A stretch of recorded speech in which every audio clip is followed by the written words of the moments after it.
Thunderfoot, and people who think like you. If you ever try to awaken any sort of sleeping giant that is hostile to any Muslim or non-Muslim innocent person, innocent person, innocent person, innocent person, innocent person, innocent, innocent, innocent, innocent, innocent, innocent, innocent, innocent, innocent, innocent, innocent, innocent, innocent, innocent, innocent, innocent person, as mandated in the Quran, and the true interpretation of the Sharia that all true Muslims and the majority of the Muslims in the world share. We Muslims, the servants of Allah subhanahu wa ta'ala, and our non-Muslim allies, will send you to the God that you wish you knew.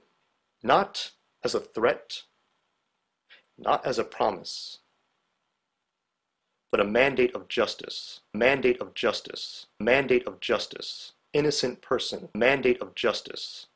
Oh, and for those who need a refresher, here is the clip in full. In full. Yet this is the full quote. There is no effort to mine this, to put it in a false light in order to change the meaning. This is the full quote. Thunderfoot's very good with word usage. He picks out words that when you then listen, you will find what you want in Ali's comment to coalesce with what Thunderfoot said. So he said that he's trying to actively kill, and he emphasizes me as if it's a directly veiled, individualized threat. And this is relevant because what Ali was saying may be very different if you really listen to context. And this is the other confusing portion, that Thunderfoot's trying to make this seem as if it's a very, very well-played contextual comment, granting all understanding so that when you watch this, you don't feel like you've missed anything. And it's a matter of just blunt dishonesty, as far as I'm concerned. And that the power of the age of reason must never be allowed to fall into the hands of those from the age of religion.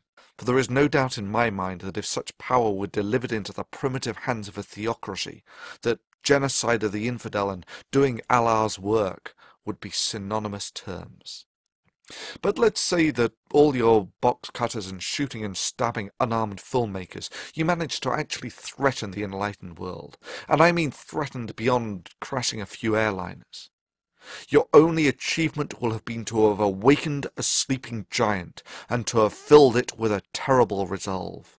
If you're going to pray to Allah for anything, beg him that you never meet the giant in such a mood.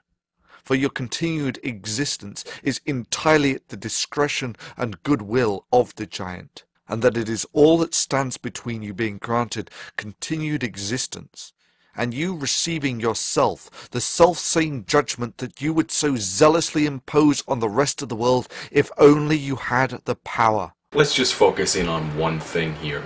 And that it is all that stands between you being granted continued existence, and you receiving yourself the self-same judgment that you would so zealously impose on the rest of the world if only you had the power. Self-same judgment. What was that again? That if such power were delivered into the primitive hands of a theocracy, that genocide of the infidel and doing Allah's work would be synonymous terms. So, you have, if religious lunatics had their way, they would commit genocide.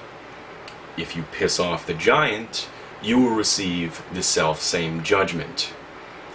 If you cannot see where Ali could have gotten the idea that Thunderfoot was threatening innocent people, then I really don't know what to tell you. Incidentally, I don't think that's what Thunderfoot meant, because I give him the benefit of the doubt as to not being a genocidal lunatic who wants to kill innocent people. That said, he certainly chose his words very poorly. I have heard far too many people say, oh, we should just nuke the whole Middle East, to not be aware of the fact that, you know, you should be careful in what you're implying in what you say. I mean, you should in general, but in this case, I think that Thunderfoot dropped the ball. When you listen to what Ali said, he was clearly talking about stopping people who would try and harm innocent people. What continues to happen through this, even after the lack of actual context, while Thunderfoot lies and is dishonest and claims that he's giving you full context, is as the video plays, as those segments play, Thunderfoot is dropping keywords on the screen in text. It's subtle, but it does far more than you imagine. If you watch the video with them and without, there's a clear it's a clear differentiation in our minds that happens. There's a clear, distinct difference in the way it's taken in. Firstly, right at the beginning of the video, when this is all going on, Thunderfoot writes basically, when he says it's, as mandated in the Quran, what Muslims will do based on the Quran. And he just highlights these words. And by the way, over the entire course of Ali's commentary, right under his face, he has the words, a moderate Muslim, already mocking his stance and setting you up to interpret his commentary as anything but. These subtleties are far, far, far more effective than one would assume they really are, because even I, for a second, and I watch for this nonsense because it's particularly demeaning and dishonest. And even I'm looking at this going, oh, that's a decent point, until you re-listen, until you pay more attention, and you don't just take someone's word for it. Now, if you re-listen to Ali's video, I'm not going to play it, but if you re-listen, he more than once and open-endedly emphasizes that it's not Muslims alone. Yes, Muslims are going to use the Quran and its allowance for self-defense, and he is clearly speaking in self-defense here. There is no question. And I don't know what moral sentiment you hold, Thunderfoot, that doesn't account for self-defense as appropriate. I don't understand anyone who disallows for this. I'd imagine that you find self-defense to be essentially an inherent right, that if someone's trying to kill you, you're allowed to respond with an equal amount of force and take them out. I don't understand why this is problematic. He's not issuing a threat as an instigator. He's issuing a threat as a defender of his own territory, his own life, his own personhood, his own reality. He clearly states that if they're attacked, if any innocent person is attacked, Muslim or non-Muslim, anyone is attacked, then Muslims and their non-Muslim allies will respond with the appropriate amount of force. This is not that goddamn. It's not even remotely shady. If you watch it, you hear him, and he makes sure to clarify this. I'd imagine because he knew what you were going to do.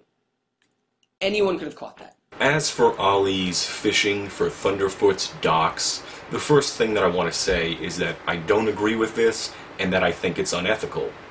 On the other hand, I can understand why he would try and do it, and I'm going to use a Thunderfoot clip to explain why. But maybe more pertinent in the current case, though, is the concept of reciprocation, something that is as biologically hardwired into every human watching this video as is your need to breathe oxygen. The general concept is, you're a jerk if you do to me what you would not like done to you. So you have a situation in which the spotlight of Thunderfoot and his thousands of subscribers, and like it or not, including some zealots, is placed on Ali, and some of those people gave him death threats. He stated very clearly in Blog TV that he felt that his future and that his career and possibly even his life was threatened. And so he wanted to reciprocate by putting Thunderfoot under some pressure. I don't believe it's right. I also, incidentally, going back to what this clip originally came from, don't believe it's right that we should be intolerant towards people who want to build a mosque at ground zero just because some other people who happen to believe similar things, destroyed the World Trade Center. It's like, just because you can explain this in terms of a social strategy doesn't make it right. And the first person who accuses me of trying to defend what Ali did is getting one in the brain. That aside, really what should have happened here is that these two parties should have sat down together and talked things out, instead of all this posturing that we're seeing. This is nothing more than posturing.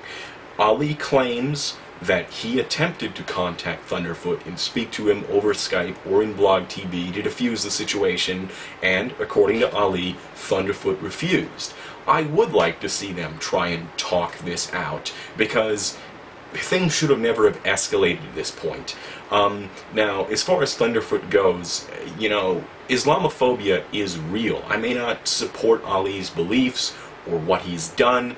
Nonetheless, Thunderfoot needs to realize that he is putting Ali under a pretty significant spotlight, and that he does have some pretty zealous fans who will do things like make death threats against him, and he should be more cognizant of that when he goes out and makes these sort of videos against Ali. He did not really genuinely represent the context in what Ali's saying. I don't agree with Ali's interpretation of what Thunderfoot said.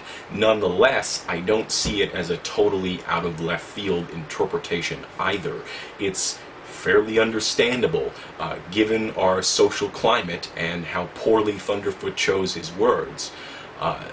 This situation is just a mess, and it just keeps escalating, and I had to make this video because this is totally ridiculous. You know, it's just posturing. Actually address the matters at hand and just stop posturing. That's my advice. Talk these things out, because this is ridiculous. Thank you and goodbye.